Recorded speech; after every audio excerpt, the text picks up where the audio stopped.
السلام عليكم ورحمة الله وبركاته. ازيكم عاملين ايه؟ فيديو النهاردة مختلف هنقول فيه بقى، طبعا باين من عنوان الفيديو ان فيه كارثة. هي فعلا كارثة بالنسبة لي يعني. محلات اللي انا بشتري منها كل لوازم البيت او الرفايع يعني والحاجات الخاصة بالمطبخ. محل اسمه كوكو اند اس، ده محل فاتح في الوراق وفاتح في شبرا.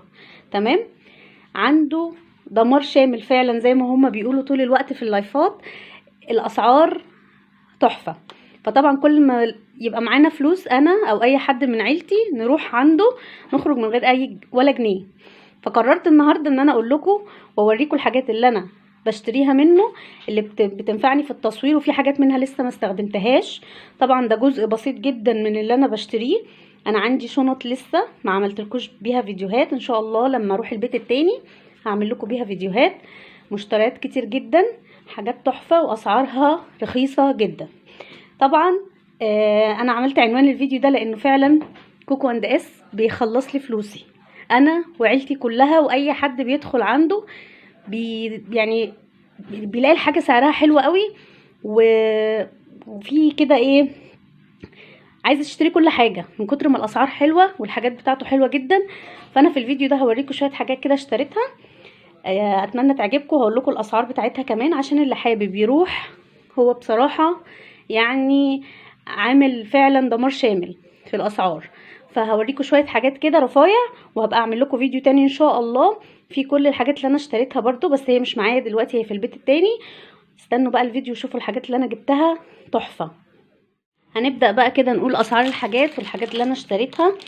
اول حاجة ده طبق للفاكهة، ممكن تحطيه يعني فيه فاكهة او خضار او اي حاجة، شكله حلو جدا وسعره تحفة. ده سعره 8 جنيه. تمام. طبعا القوالب السيليكون انا بروح اشتريها من هناك لان هي بجد بتبقى ارخص من اي مكان. ده قالب سيليكون شكل وردة، تعملي فيه كيك بقى، تعملي فيه شوكليت، تعملي فيه اي حاجة. ده هقول لكم سعره 17 جنيه ونص. يعني انا بشتري الحاجات دي فعلا لو مش من عنده بتبقى باسعار غاليه جدا.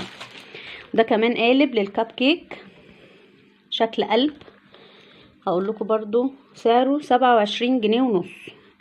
طبعا الاسعار دي مش هتلاقوها بجد عند اي حد. فانا من الفيديو ده يعني بقول لكوكو انداس شكرا على الاسعار، وشكرا ان انت مفلسنا طول الوقت. وده قالب الوافل، ده بتعملي عجينه الوافل وتحطيه في الفرن بقى تحفه. ده ب17 جنيه ونص. بصوا اسعار مش هتلاقوها في اي حته.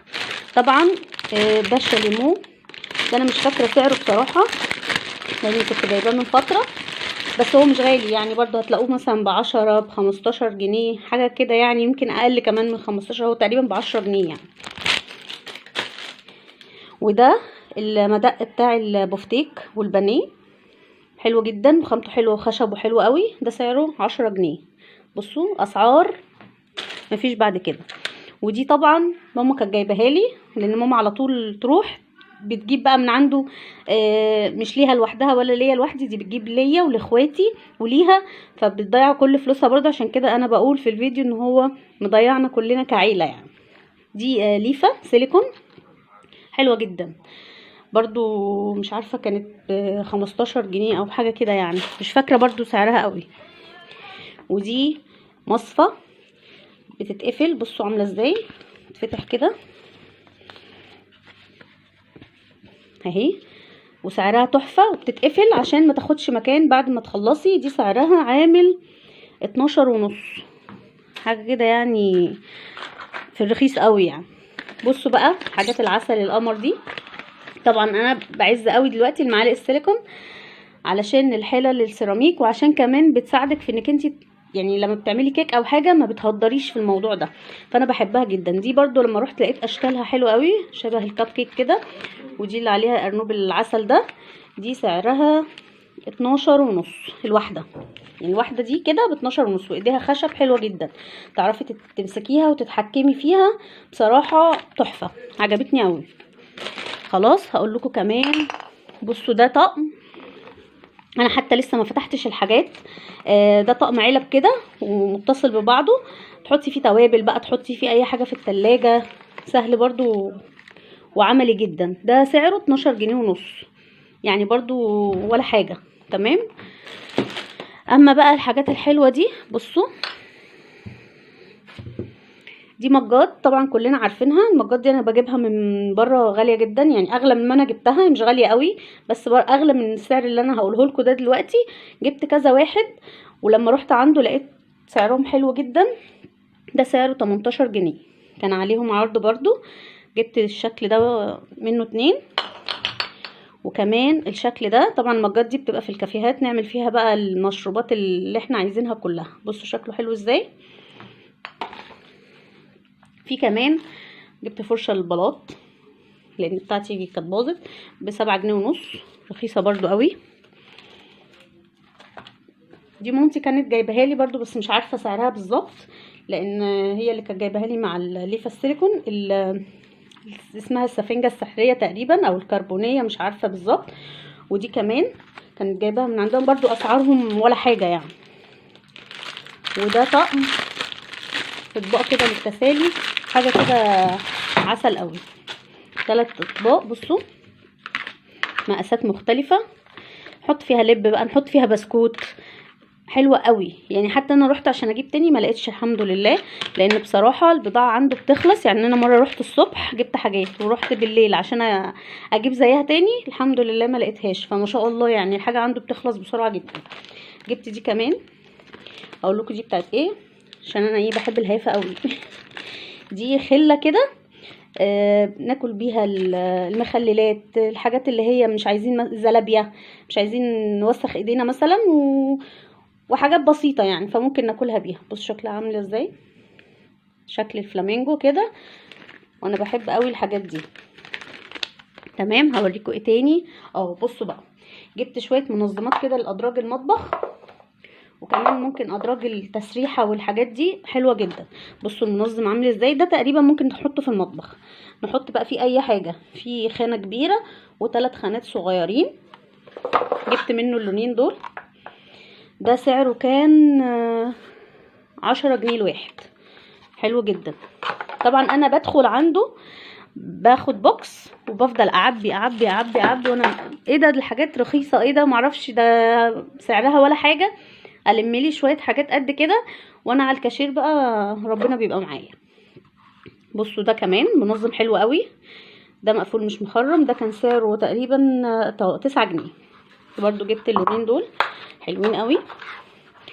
هوريكم كمان منظمات حلوه قوي وهفتحها معاكم، انا ما فتحتهاش، هفتحها اوريها لكم.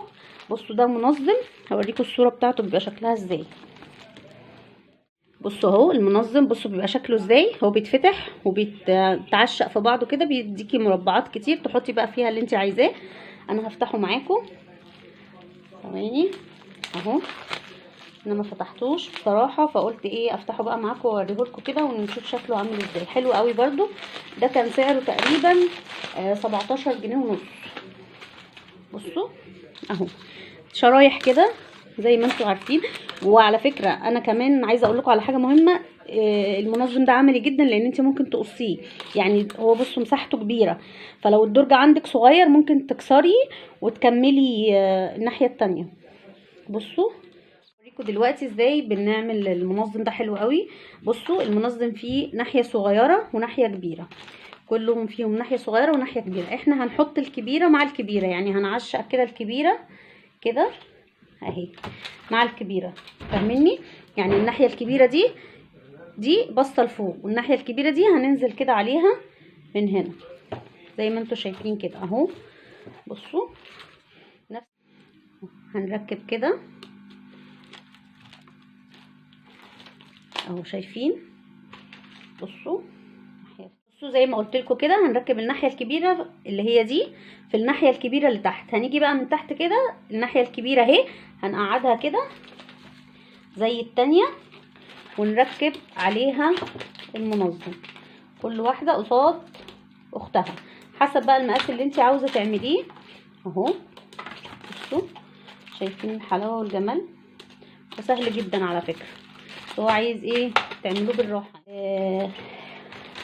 حسب بقى ما انت عاوزه. الدرج بتاعك كبير مثلا وزحمه كده والحاجه كلها على بعضها، فانت بتركبي المنظم ده وبتعمليه زي ما انا وريتك كده. هتحطي 3 تحت الناحيه الاطول، وتروحي مركبه فوقيها بالمقاسات اللي انت عاوزاها.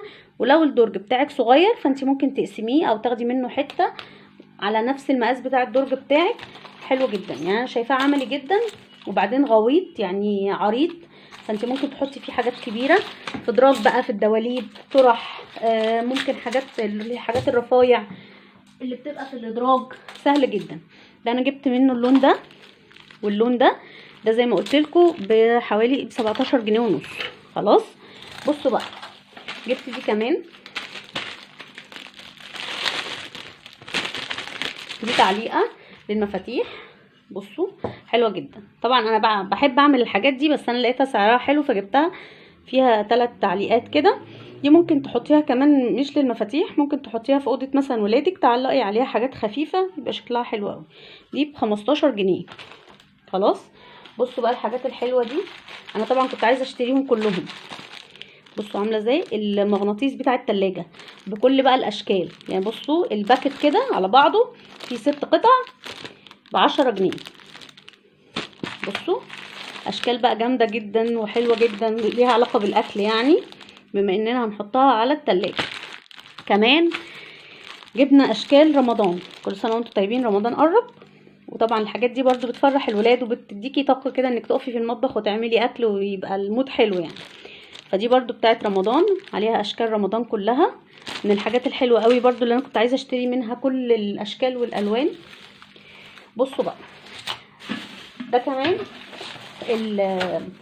مفرش التلاجة، انا بجيبه ساعات بصور عليه، يعني لو لاحظتوا في كل الفيديوهات هتلاقوني بصور على المفرش ده. يعني جايبه للتلاجة وجايبه مفارش مخصوص للتصوير، شكلها حلو قوي بتعجبني. دي عليها فلامينجو. بصوا طبعا الباكت ده فيه 4، بيتباع في كل حته ب10 جنيه وب7.5، هو بيبيعه ب5 جنيه. يعني بصوا سعر مفيش بعد كده، ده اخره يعني. بتوع الجمله نفسهم بيبيعوه اغلى منه. وده شكل تاني هتشوفوه ان شاء الله قريب في التصوير. بصوا بقى الاختراع ده هوريهولكوا برضو. طبعا اي حاجه بتطلع بقى في الفيديوهات بتاعه النت والفيديوهات اللي فيها الادوات المنزليه اللي غريبه، اللي هي ممكن ما تلاقيهاش عندنا، هو بيجيبها، بيجيب كل الحاجات دي. دي طبعا ايه، حاجه كده انا شفتها قبل كده على النت فعارفاها يعني. ده كيس باكت فيه صوابع زي دي كده، وده صباع وليه شفره من هنا، بيتلبس هنا كده. لو انتي مثلا بتعملي فراولة ومش عايزة تستخدمي السكينة اهو، وده بيتلبس الناحية التانية عشان ما تتعوريش. طبعا يعني انا بقول لكم الطريقة بتاعت الاستخدام عشان لو حد حب يشتريه يبقى عارف هو استخدامه ايه. خلاص فاحنا لبسنا خلاص ده. هتفصصي بقى توم، هتعملي فراولة، هتنضفي خضار، اي حاجة انت مش عايزة ايديكي بتوجعك مثلا من السكينة وصباعك مش هيسعفك فانت بتستخدميها. بصوا عامل ازاي. طبعا بتقطعي بيه بقى اي حاجه ليها بوس كده ومش عايزه تستخدمي ليها السكينه بتستخدميه. تمام. ده انا لقيته عنده برضو فجبته. ده حوالي عامل 22 جنيه ونص اهو زي ما انتوا شايفين. ده كيس، وفي بقى الكيس ده مليان صوابع من دي عشان لو واحد اتقطع يبقى معاكي كذا غيار تاني للآلة العجيبه السحريه دي. خلاص كده. في حاجه كمان جبتها من عنده، المساحة العجيبة دي. بصوا دي في ناحية منها دي للشباك او للحوائط، يعني لو انت في حاجة مش طايلاها وبتعمليه وانت واقفة تحت، مش واقفة على كرسي او سلم، تستخدميها حلوة جدا. دي لو معاكي بخاخة وبتمسحي الازاز وبعدين تنشفي بالفوطة دي، يعني ناحية الرابر دي كده علشان مسحها الرابر دي عشان الازاز، وناحية الفوطة دي. طبعا هي بتطول الى ما لا نهاية، يعني طولها كبير جدا، طويلة جدا يعني. بصوا عاملة ازاي، مشوار يعني ممكن تنضفي عند الجيران. تمام. دي برضو سعرها حلو قوي، دي ومعاها غيار كمان. دي سعرها حوالي 35 جنيه. خلاص دي معظم الحاجات اللي انا جبتها من عند كوكو. اوريكم حاجه كمان جبتها بس مش من عند كوكو بقى. دي يعني ده انا جايباه من محل جنبه بس عجبني قوي فقلت اجيبه، وكان سعره برضو مش غالي. ده ديسبنسر للكيك، لو بتعملي كاب كيك ممكن تستخدميه في الزلابيه.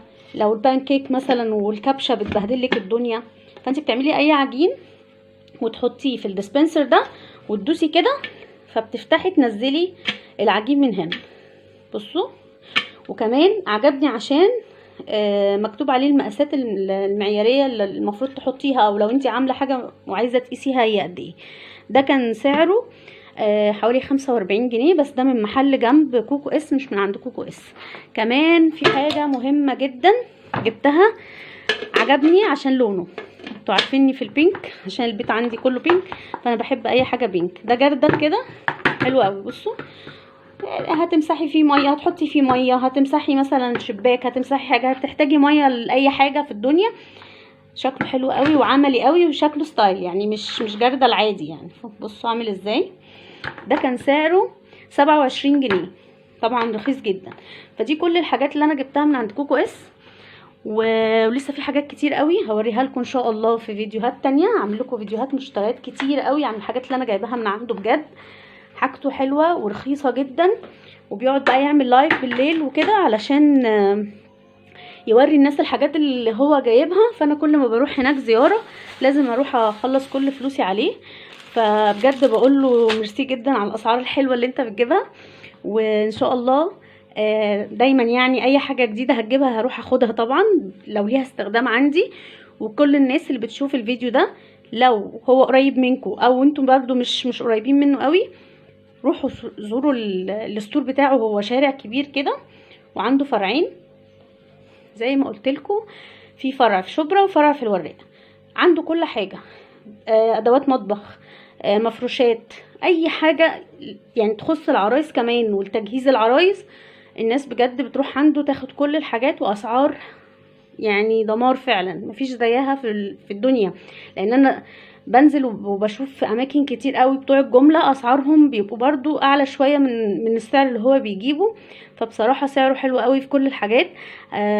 روحوا شوفوه بقى واشتروا من عنده كتير. طبعا هو مش ناقص شهره يعني، بس انا قلت اوريكم شويه الحاجات اللي انا جبتها من عنده. واستنوا فيديو تاني بمشتريات اجمد واحلى ان شاء الله قريب على القناه، واشوفكم ان شاء الله في فيديو جديد. والسلام عليكم ورحمه الله وبركاته.